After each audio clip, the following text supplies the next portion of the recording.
LSU versus USC, Sunday night in Las Vegas. Why play in Tiger Stadium or the Coliseum when we can play in, checks notes, Allegiant Stadium? But I don't make the decisions here. It is what it is. LSU, this number's come down at FanDuel. It's now LSU minus 4.5. Really striking similarity as these two sort of face each other.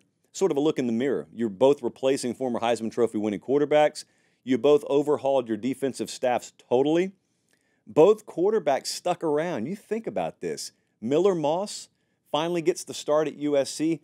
Garrett Nussmeier finally gets the start at LSU. These were class of 2021 4-stars, and they didn't leave. So if you're looking for an angle to celebrate in this game, how about celebrating that? These are bygone era type vibes that are being given off by the quarterbacks in this thing. So I think a lot of folks, myself included, have the focus on LSU's offensive line. We are told ad nauseum out of Baton Rouge, this will be one of the best units in the country. It's the strength of the team. I don't doubt that.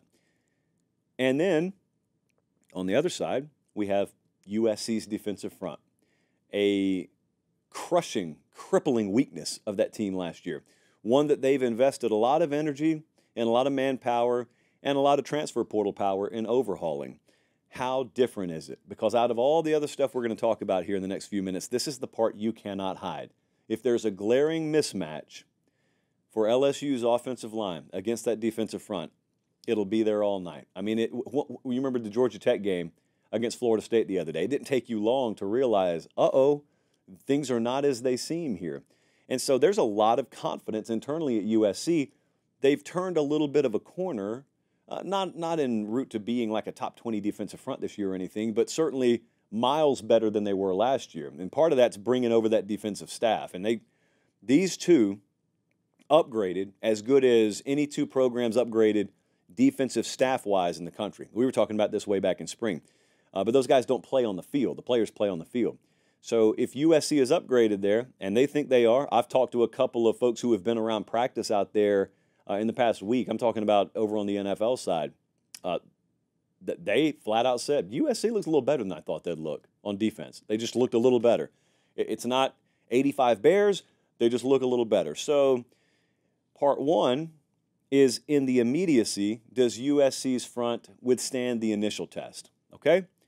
Part two is, do they withstand the four-quarter test? Because LSU is not going to probe and gauge how things go in the run game, and if they're not immediately peeling off 6.5 yards per carry, abandon the run. You'll have to deal with it all night. Do you stand up? Do you have that depth? I'm not sure that they do, but we'll see. But since I'm not sure they do, what's the key? If USC is going to pull an upset here, what's the key? The key is, of course, they have to exploit the LSU secondary. The reason I think this one could go sideways for either team, and it wouldn't shock me, is because if you just get leaned on all night, the totality of that is you lose, 38-17, and they just ran the ball for half a mile on you. But there's this other world where you've got the most premier underrated wide receiver room in the country at USC. They got studs in there. One guy does not have to take this game over. I was talking with Jesse earlier tonight, and he said, which one of these guys do you think could take the game over? Well, they got a couple of them, but they don't have to have one take it over because they got several that can do that. And so Lincoln Riley's going to find mismatches. Lincoln Riley, for all the faults you could throw at him, play calling and specifically getting the most out of a quarterback, finding those mismatches, that's not one of them. So there's another world where instead of LSU leaning on USC, USC's up 14-0 before the end of the first quarter, and you have found those mismatches, and we all of a sudden get punched in the face and realize, this LSU secondary is kind of more of the same from last year. Well, guess what you don't do when you're down 2 scores? You don't run the ball to get back in the game. So if you can do that, it's not that I sit here and have tons of doubts about Garrett Nussmeier, but your much better shot than stopping LSU's run is having them play into the strength of your defense. Because relatively speaking, the strength of USC's defense is their secondary. And I'm going to repeat this one more time. I think turnovers have been a little bit of an issue for Nussmeier in fall camp. I haven't heard that spoken about a whole lot, but I think it's been a little bit of an issue. It may be totally cleaned up. Find out. You have to get ahead to make them play catch-up to find out if that's the case. And also, above and beyond the matchups and the personnel here, Just which team flipped the switch mentally?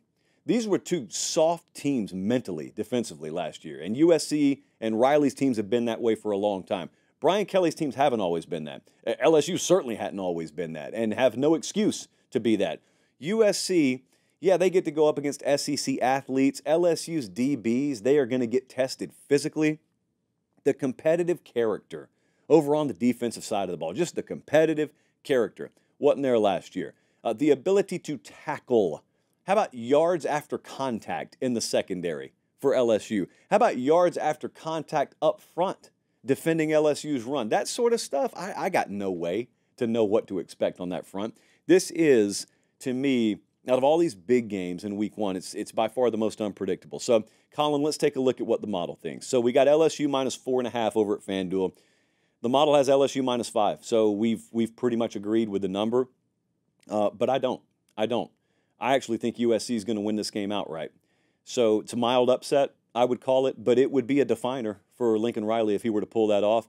Riley versus LSU's defense is something I've been thinking about for a while, but Joe Sloan versus Deonton Lynn is something I've also been thinking about for a while, and somehow, some way, void of elite personnel defensively, I still think that coaching staff at USC is going to figure out enough of a way to give themselves a balanced shot at winning this thing, and I think they'll find a way to win it.